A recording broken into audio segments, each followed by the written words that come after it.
English അറിയാൻ പാടില്ല താൻ തന്നെ പറഞ്ഞു. പിന്നെ താൻ എന്തിനാ ഇംഗ്ലീഷ് പറയുന്നത്? ഇൻട്രസ്റ്റ് അതൊന്നും അറിയില്ല. അതാ പറഞ്ഞത്. മാനിപ്പോപ്പുലേഷൻ ചേർന്നിട്ടേ ഒരു ബുദ്ധിയാട്ടോ. ഞാൻ പറഞ്ഞ പാർട്ടി പ്ലീനം നടക്കുന്നത് കണ്ണൂർ വെച്ചാണ്. അടുത്ത പാർട്ടി പ്ലീനം ഞാൻ പറഞ്ഞ. അപ്പൊ അതിന് പങ്കെടുക്കണം. CPM-ന്റെ പരിപാടിയിൽ പങ്കെടുക്കണം. കണ്ണൂരാണത്. താനും എന്റെ മൂഡ് മാറ്റാൻ വേണ്ടി പറഞ്ഞല്ല. അല്ല മനസ്സിലായി. എന്റെ മൂഡ് മാറ്റാൻ വേണ്ടി താൻ കളിച്ച കളിയാലേക്ക് മനസ്സിലായി. ഞാൻ പൊട്ടനാണെന്ന് വിചാരിക്കരുത്. എല്ലാം മനസ്സിലാക്കിക്കൊണ്ടാ ഞാൻ. എല്ലാം മനസ്സിലാവും.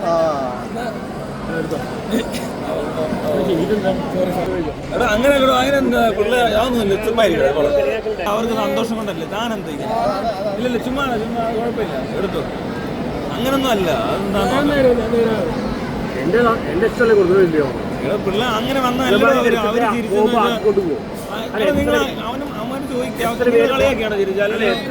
എന്റെ അനുഭവം പറയാം. എത്ര പേര് എടുത്തിട്ടാ കണ്ടില്ലേ എടുത്തിട്ട് കളിയാക്കൊണ്ട് പോകും.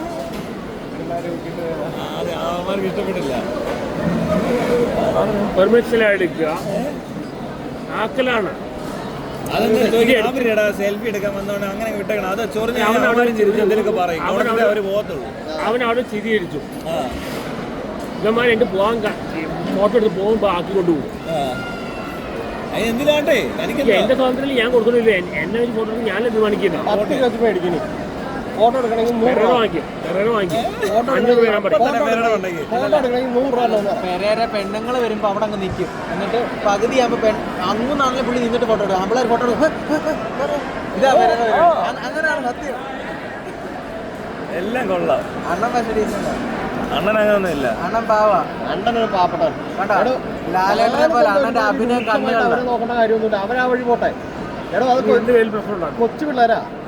എന്ത് കൊച്ചു പിള്ളേർ വെറുതെ മനസ്സിനെ കളിയാക്കുന്നതാണ്. അത് പോട്ടെ. താനിത് പറ.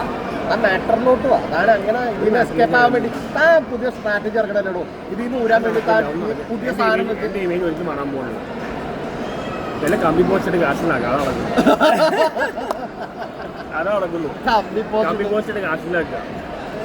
നമുക്കൊരു ദിവസം കമ്പി പറഞ്ഞാലോ? എനിക്കറിയാവുന്ന കമ്പി ഞാൻ പറയാം. എനിക്കറിയാവുന്ന കമ്പി അതേ നടക്കുള്ളൂ. പ്രാക്ടിക്കലായിട്ടാണ് നടക്കുന്നത്. അപ്പൊ ബ്രൈറ്റ് ഒരു കമ്പി പടവും കിടക്കാം. നിനക്ക് ബ്ലഡി നൈറ്റ് എടുത്ത പോരല്ല ഒരു കമ്പി പടവും കിടക്കാൻ അടിക്കാൻ വേണ്ടിയിരിക്കുകയാണ്. അവന്മാർ ചുമ്മാ അവരെ നോക്കരുത്. അതുങ്ങൾ ചീള് പിള്ളേരായിരിക്കും. അല്ല അവന്മാർ ചിലപ്പോ ആദ്യം കാര്യമായിട്ട് വന്നായിരിക്കും. ആണെന്ന് ഞാൻ എന്ത് ചാടി ഞാൻ ചാടി എന്റെ ചാടി ഞാൻ മൂടോട്ടേ ഇരിക്കുകയാണ്. ചാടിയൊന്നല്ല. അവന്മാർ വിചാരിക്കെടുത്താൻ ഒരു കാര്യം മനസ്സിലാക്കണം. ഒരാള് നേരിട്ട് വന്ന് കാണത്തില്ലേ? ആ സമയത്ത് നമ്മൾ നമ്മുടേതായ രീതി ബിഹേവ് ചെയ്താൽ മതി. അവരെങ്ങനെ വേണേൽ ചെയ്തോട്ടെ. മനസ്സിലാവുന്നുണ്ടോ? ഞാൻ എന്ത് ചാടി കാണിച്ചു പറഞ്ഞു. അവരെന്തെങ്കിലും കാണിച്ചോട്ടെ. താൻ ശ്രദ്ധിക്കണ്ട. അതെന്തിനാ മോമാന്നെ ആക്കിലാക്കി ആക്കാനായിക്കോട്ടെ. അപ്പൊ ഓക്കെ ഫോട്ടോ എടുത്ത് വിട്ടേക്കണം. കഴിഞ്ഞ് അതാ ചെയ്തോണ്ടിരിക്കുന്ന. അത്രേ ഉള്ളൂ. അല്ലാതെ അവിടെ കിടന്നുണ്ട് കളിയൊക്കെയാണോ അങ്ങനെ ചോദിക്കേണ്ട ആവശ്യമൊന്നുമില്ല. അവരെന്തോ ഒരു ചാടി ഇറക്കാറില്ല. ഇത് മിക്ക ഒരാക്കലാണ്. ഇത് എടുത്തിട്ട് പോകാൻ കാത്തി തിരിച്ചോണ്ട് പോകും. ഇവിടെ ചിരിക്കുമെന്ന് അതിനിപ്പോ എന്താ ചിരിക്കുന്നതെന്ന് കുഴപ്പം. പിന്നെ ലാപ്പ് ചിരിക്കലും മറ്റൊരു വ്യത്യാസമുണ്ട്. തൻ്റെ ഒരു സെൽഫി എടുത്ത് അവന്മാർ എന്താ ചെയ്യുന്നറിയോ? അവിടെ സ്റ്റാറ്റസ് ഇടും. ആരെ കണ്ടു ഇല്ലും വിളിച്ച് കണ്ടു. ഉടനെ കുറേ പേര് ഒന്ന് ചീത്ത വിളിക്കും. ഈ തണ്ടി കണ്ടിട്ട് അടിച്ചില്ലേ? ഉടനെ അവന്മാരോ ഇല്ലടാ പാവാടാ അങ്ങനെയൊക്കെയാണ് പറയുന്നത്. പക്ഷെ താൻ ഉടക്കി കഴിഞ്ഞാൽ പറയും ഇവൻ വലിയ ജാടയാ. തനിക്ക് മനസ്സിലായോ? അങ്ങനൊന്നും കാണിക്കണ്ട. ഞാൻ പീഡനവീരനാണ്. ഇതിന്റെ അപ്പുറത്ത് എന്തൊക്കെ പീഡനവീരൻ റേപ്പിസ്റ്റ്. ആളെ കണ്ടിട്ട് പോലുമില്ല. എന്നിട്ടാണ് റേപ്പിസ്റ്റ് ആയത്. 3 ലക്ഷം ഒരു ലക്ഷം റേപ്പാണ്. വേറൊരു നാറിക്ക് ഒരു സഹായം ചെയ്ത് കൊടുത്താണ്. അതിനിപ്പോൾ ഞാൻ ഒന്നാമത് ദിവസം ബാലയുടെ കേസ് അവന് വഴി പറഞ്ഞു കൊടുത്താണ് ഞാൻ. അവൻ തോക്കുകൊണ്ട് വന്നിട്ട് ഇപ്പം ഞാൻ എൻ്റെ പേരിലായി. അവൻ തോക്കും കൊണ്ട് വന്നു. അവനല്ലേ വ്യത്യാസം. ഞാൻ എന്ത് ചെയ്തു?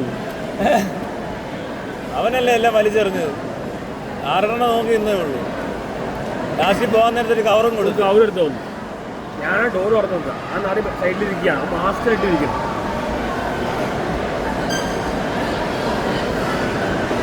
അവൻ എലിസബത്തിനോട് കൊണ്ടുവന്നു. ടോപ്പിക്ക് വിട്ടേക്കാം.